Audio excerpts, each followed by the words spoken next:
सक्षम पाठशाला के एप्लीकेशन पे आप सभी का स्वागत है। मेरा नाम है सिमी झा और आज की कक्षा में हम देखेंगे आपके काव्य खंड का जो 10वां पाठ है जिसका नाम है अधिनायक, जिसकी रचना की है रघुवीर सहाय ने।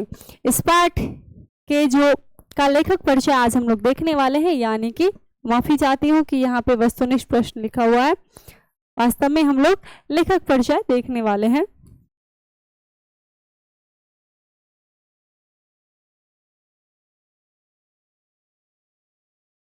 लेखक परिचय देखने वाले हैं इस पाठ के, और इसका नाम है अधिनायक, जो कि ली गई है कविता संग्रह आत्महत्या के विरुद्ध से।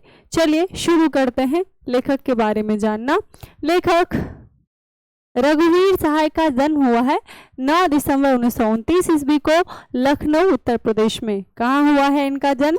इनका जन्म हुआ है 9 दिसंबर 1929 ईस्वी को कहाँ हुआ है? लखनऊ उत्तर प्रदेश में इनका जन्म हुआ है। इनके पिता का नाम था हरदेव सहाय और इन्होंने अंग्रेजी विषय के साथ एमए किया था लखनऊ विश्वविद्यालय लखनऊ से। इन्हें संगीत सुनना और फिल्में देखना काफी पसंद था। इनका देहांत हुआ है 30 दिसंबर 1990 ईस्वी को। आपसे प्रश्न पूछा जा सकता है कि रघुवीर सहाय का जन्म कब हुआ?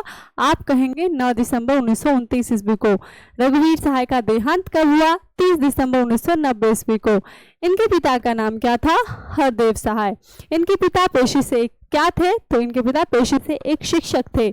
रघुवीर सहाय का जन्म कहाँ हुआ था? लखनऊ उत्तर प्रदेश में।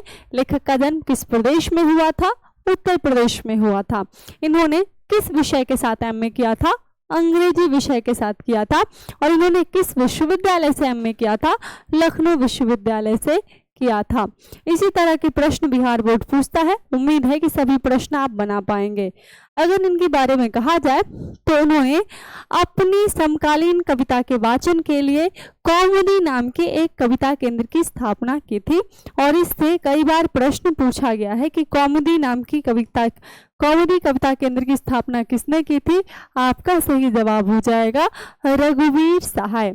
इन्हें इनकी रचना लोग भूल गए हैं, इसके लिए साहित्य अकादमी पुरस्कार भी मिला हुआ था। तो प्रश्न ऐसा पूछा जा सकता है कि कौमुदी नामक कविता केंद्र की स्थापना किसने की? आप कहेंगे रघुवीर सहाय ने।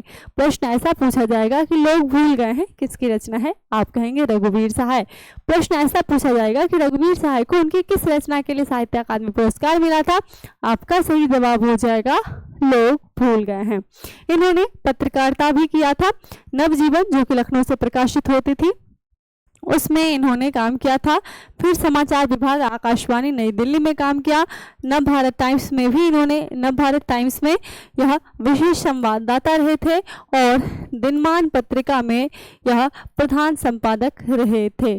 भारतीय प्रेस परिषद के सदस्य भी रहे थे। तो प्रश्न ऐसा पूछा जा सकता है कि रघुवीर सहाय नवभारत टाइम्स में बतौर किसके रूप में काम किया था? तो इन्होंने विशेष संवाददाता के तौर पे काम किया था। विशेष संवाददाता के तौर पे काम किया था। प्रश्न ऐसा पूछा जा सकता है कि दिनमान पत्रिका के प्रधान संपादक कौन थे? आप कहेंगे रघुवीर सहाय। प्रश्न ऐसा पूछा जा सकता है कि रघुवीर सहाय किस पत्रिका के प्रधान संपादक थे? तो आपका सही जवाब हो जाएगा दिनमान। इसी तरह के प्रश्न पूछा जाता है। अगर इनकी रचनाओं की बात करें तो इन्होंने कविताएं भी लिखी हैं, कहानियां भी लिखी हैं और निबंध भी लिखे हैं। इनकी कविताओं की शुरुआत होती है दूसरा सप्तक से, जिसका संपादन हुआ था 1951 ईस्वी में। इसके पश्चात जो है सीढ़ियों पर धूप में, आत्महत्या के विरुद्ध, हंसो हंसो जल्दी हंसो, लोग भूल गए हैं, कुछ पते कुछ चिट्ठियां, ये सभी इनके द्वारा लिखी हुई कविताएं हैं। हालांकि आपको सभी याद करनी है, लेकिन जो हाईलाइट किए, जो अंडरलाइन किए गए हैं, रेखांकित किए गए, इनको भूलना नहीं है। ठीक है। अगला है कहानियां। इनकी कहानियां हैं सीढ़ियों पर धूप में, रास्ता इधर से है, जो आदमी हम बना रहे हैं। सीढ़ियों पर धूप में, हाँ आप देखते हैं इनके द्वारा लिखे गए निबंधों को, जो है सीढ़ियों पर धूप में, दिल्ली मेरा परदेश, लिखने का कारण, उबे हुए सुखी, वे और नहीं होंगे जो मारे जाएंगे, यथार्थ, यस्था, स्थिति नहीं, ये सभी रघुवीर सहाय के द्वारा लिखे गए निबंध हैं। इसके अलावा इन्होंने कई सारे अनुवाद भी लिखे हैं और इनकी संपूर्ण रचनावली 6 खंडों में राजकमल प्रकाशन नई दिल्ली से प्रकाशित हुई है। रघुवीर सहाय मूलतः 20वीं शती के उत्तरार्ध के एक प्रमुख कवि और पत्रकार हैं। तो अगर यह पूछा जाए कि यह किस काल के लेखक हैं, तो यह आधुनिक काल के लेखक हैं। किस शती के लेखक हैं? 20वीं शती के लेखक हैं। और 20वीं शती के कब के? तो उत्तरार्ध के कवि हैं।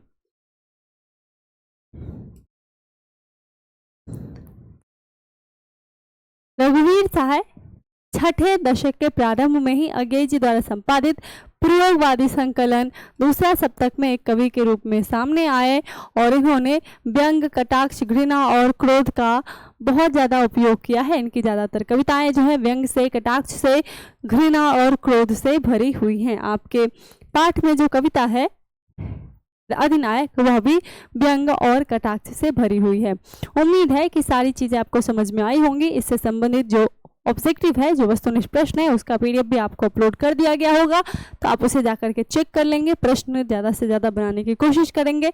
अगर इसमें कुछ भी रह गया हो या कुछ भी समझ में नहीं आया हो तो आप मुझे कमेंट करके बता सकते हैं। मिलते हैं अगली वीडियो में एक नए लेक्चर के साथ। तब तक के लिए जुड़े रहिए सक्षम पाठशाला के साथ। शुभ रात्रि।